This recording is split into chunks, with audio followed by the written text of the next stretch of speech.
whenever you teach people, you always find out exactly how much you do know.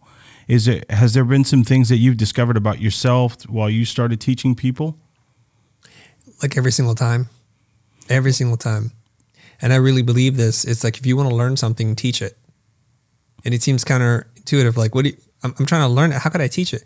Well, when you approach something with that intentionality that you're going to share, like I just finished reading this book, right? So it's but I'm not an expert. Okay. Let me get my camera.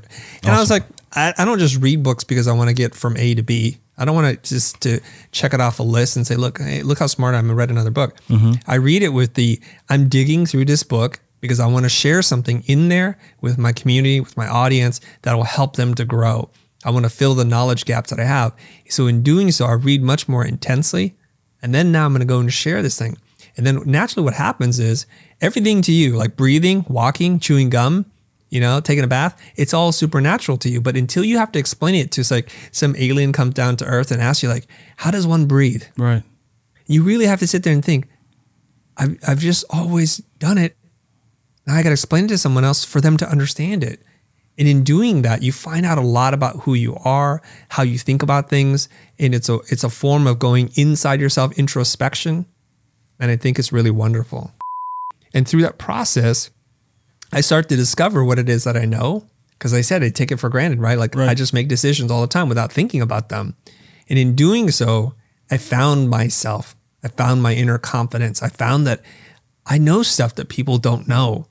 And they're hungry to learn it. And even as it's so easy for me to do it, even when I explain it, they still struggle through it. And my self-worth, my self-esteem started to rise. And I have to say, because of that, I'm a whole different person today.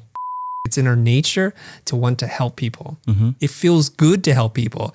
Like I help you and you do well, but I also feel really good. Like I feel like my life has meaning, has purpose. And so teaching was one way, philanthropy is another. Just being a good neighbor or citizen, helping out your fellow person. When injustice is happening, you step in and intercede. You stand up. And like you might put yourself in harm's way, but you find out something about yourself. And I think all of us from birth to death, we're looking for meaning. We're looking for identity. Who am I? Right. What mark or how am I going to be remembered? Like what mark will I make in the universe? And did I leave this whole tiny blue speck better than the way I found it? It's true. We have our own gravitational pull. We're around people, so we pull them into our orbit, and they do the same with us. So if you're around really negative people, cynical people who say things can't be done, things will never change, well, guess what? Things don't get done, things do not change. You're right. Absolutely. And they pull you into that. Yeah. And we have friends, you and I, who are just like, oh God, life sucks, and life happens to us, and they start to throw that pity party. Send that invitation back. Not healthy. Bounce it back. It's not, even if it were real, like we should feel bad, it won't improve the situation, right? So I prefer to live in delusion rather than to live in a reality where I can't change. So even if it's delusional, that I have a chance and I have hope and I can actually make a change, even if I never achieve it, I'd rather live in that reality because the other reality is not one worth living in. So it's just a choice. You're not obsessed with the number of followers that you have because your mission's totally different than just trying to be famous. I mean, what brought about that, Chris? Well, I want to be really honest with you, Eric. I mean, I'm a hyper-competitive, metric-driven person. Let's just put that out into the universe. I really am. And, it's a way for me to chart my progress. Mm-hmm. But what I've realized over time is like sometimes that can be crushing, soul-sucking, and then you wind up doing something that doesn't lead you anywhere except for to chase the next number.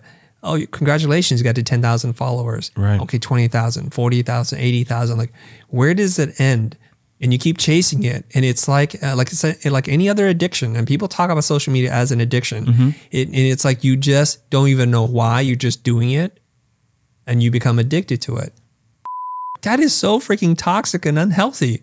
What work condition is it that we are mandated to be here at ungodly hours to get work done?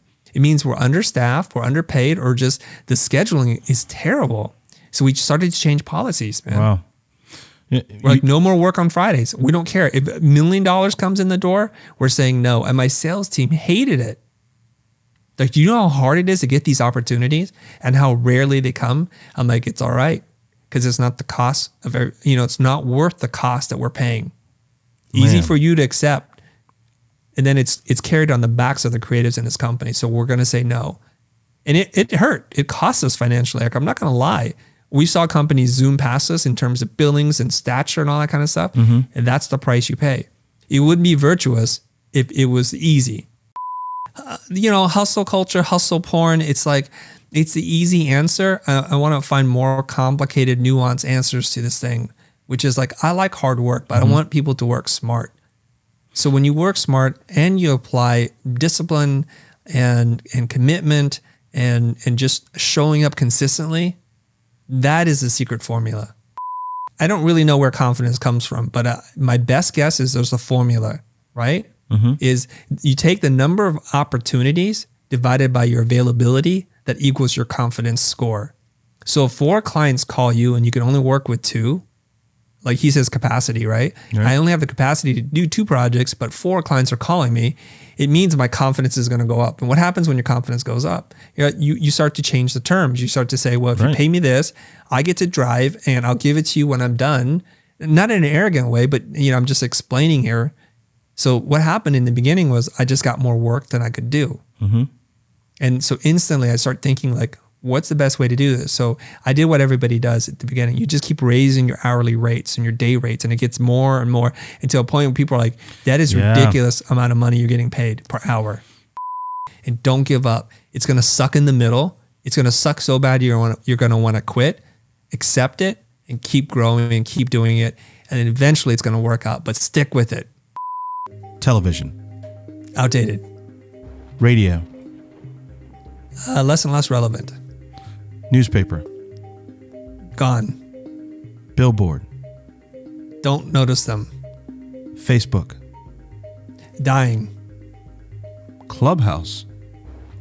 It's growing but problematic. Instagram. Love it.